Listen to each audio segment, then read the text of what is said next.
Welcome to Rewatch and Rank. On this channel, we rewatch older TV shows, provide a summary and opinion on the episode before ranking each episode against each other. And today's episode is Bleach, Soul Society, the Sneak Entry Arc, Episode 31, The Resolution to Kill.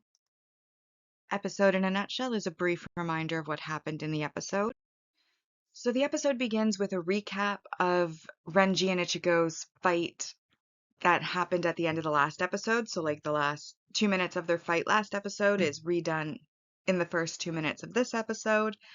And then we move aside to where there are a couple of lieutenants who are looking at Renji's badge, like the lieutenant badge, and some of his like white cloth draping, I guess.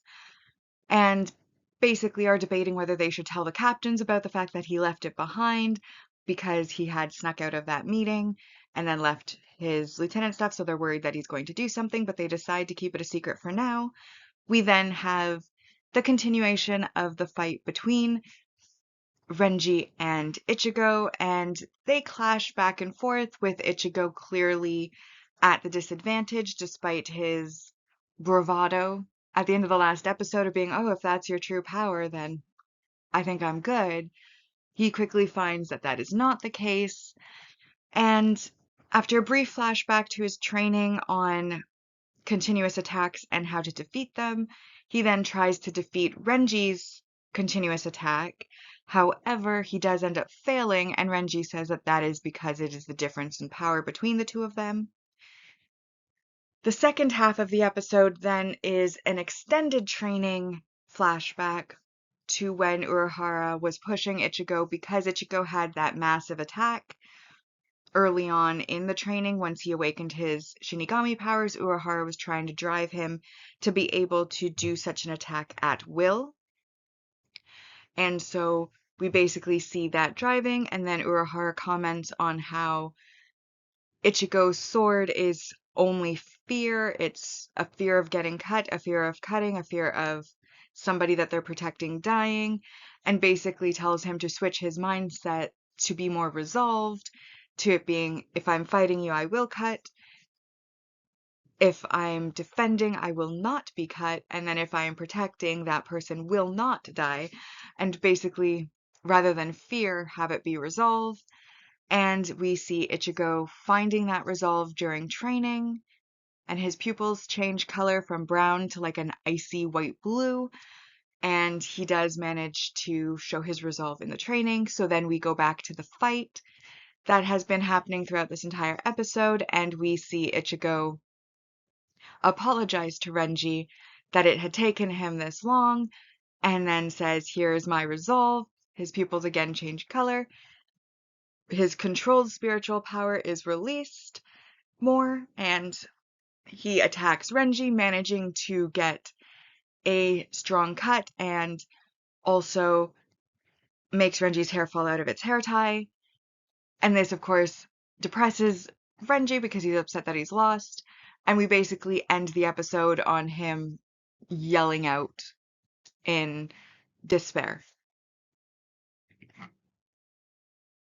So now that we've been reminded about what happened in the episode, we'll now rank the episode, as always, on our two ranking lists. The mostly objective ranking list, which uses set values to determine the score, followed by the personal ranking list.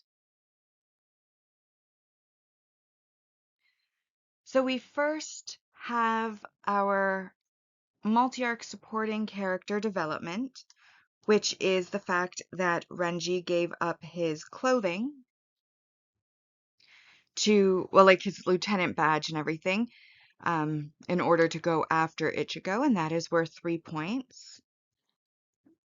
Then we have our multi-arc main character growth, which is the flashbacks to the training where Ichigo is learning lessons, and then we see those lessons being put into practice in this fight with Renji, ultimately leading to, at the end of the episode, Ichigo being able to make his comeback despite being severely injured, so that is worth 4 points.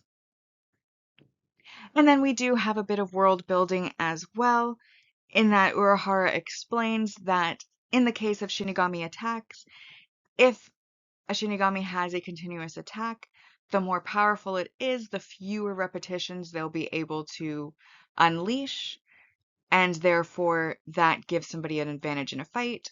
But the fact that there is a limit on the repetitions based on the level of power, I felt was an interesting world building fact when it comes to Shinigami powers. And that leaves us with an 11 out of 10, which, as 10 is our maximum score, makes this objectively a 10 out of 10 episode. So that now brings our mostly objective ranking list for the arc rankings so far to what follows. However, before I get there, I do want to remind everyone that on the mostly objective ranking list, when more than one episode shares the same score, they'll just be ranked in episode air order. And that brings us now to the actual list, which is in first, Enter the World of the Shinigami, The Man Who Hates Shinigami, Assemble the Gotai 13, Formation, The Worst Tag. This episode is fifth, The Resolution to Kill, Renji's Confrontation, 14 Days Before Rukia's Execution, Penetrate the Center with an Enormous Bombshell, Orihime Targeted, Release the Death Blow, Break Through the Shinigami's Encompassing Net is in last so far.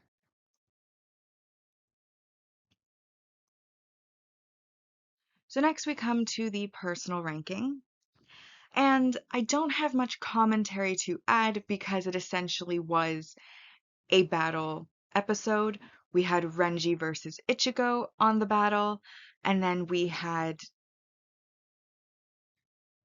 Urahara versus Ichigo on the training. I enjoyed the training sections.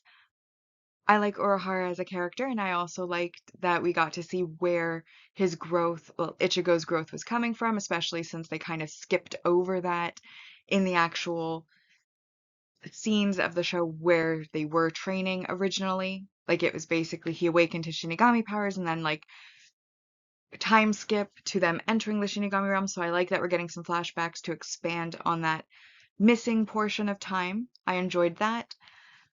Obviously, the battle between Renji and Ichigo occurs in this episode, continuing from the last episode. And of course, there's always that tension and adrenaline that comes from a battle. However, one thing that does annoy me a little bit about anime a lot of the time is their whole lose to win concept, where the character has to be beaten bloody and black and blue, and then only after they're like a moment from losing are they able to actually get their act together and unleash their main attacks or find their resolve, as it was in this case, or, make some sort of comeback. And it's like, or why don't we just pretend it's reality and have them go all out from the start and may the better person win? Of course, that wouldn't be as entertaining and it wouldn't teach the moral of the story of the if you get pushed down, get back up again. You can always make a comeback. It's never the end. If you keep trying, you'll eventually win, blah, blah, blah. Like, I get what they're trying to teach, but it is frustrating as the audience to have the main character that you know is probably going to win always inches from losing, always covered in blood.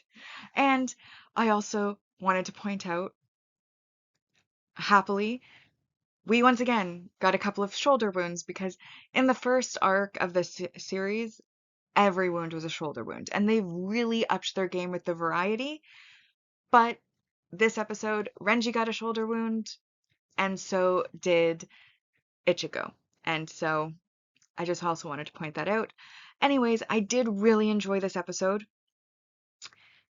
It is one of my favorites so far, but I still gave it an 8 out of 10 because I was frustrated by Ichigo's losing before finding his resolve, especially since being able to call the resolve at will was the whole training he had with Urahara, according to the flashback. So clearly did not stick. Anywho, like I said, 8 out of 10, which brings our personal ranking so far to in first, The Resolution to Kill this episode, is at the top. Then we have Enter, the World of the Shinigami, Formation, the Worst Tag, Penetrate the Center with an Enormous Bombshell, Renji's Confrontation, Assemble the Gotai 13, 14 days before Rukia's execution, Release the Death Blow, Break Through the Shinigami's Encompassing Net, The Man Who Hates Shinigami, and then Orihime targeted in last place.